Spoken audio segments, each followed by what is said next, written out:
Random day in my life of final year college student பார்க்கலாமா? வண்டியை central நிப்பாட்டிட்டு ஒரு பஸ்ஸை ஏறியாச்சுங்க காலேஜுக்கு. ஒரு ½ அன் ஹவர் ட்ராவல் பண்ணி வந்தாச்சு.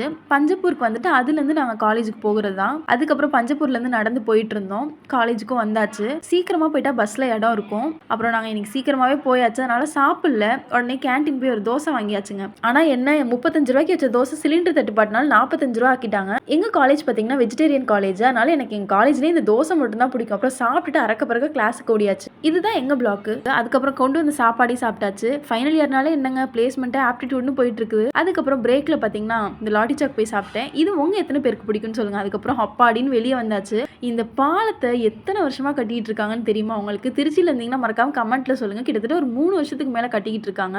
அதுக்கப்புறம் வீட்டுக்கு வந்து பார்த்தா பணியாரம் சுட்டு வச்சிருந்தாங்க. அதையும் சாப்பிட்டுட்டு ஒரு டீயும் குடிச்சாச்சு. டீ குடிச்சாதாங்க அப்படியே மைண்ட் ரிலாக்ஸா இருக்கும். கொஞ்ச நேரம் போக அதுக்கப்புறம் அப்பா புரோட்டா வாங்கிட்டு வந்தாரு. அதையும் சாப்பிட்டு நாளை முடிச்சாச்சு. பாய். சப்ஸ்கிரைப் பண்ணிக்கோங்க.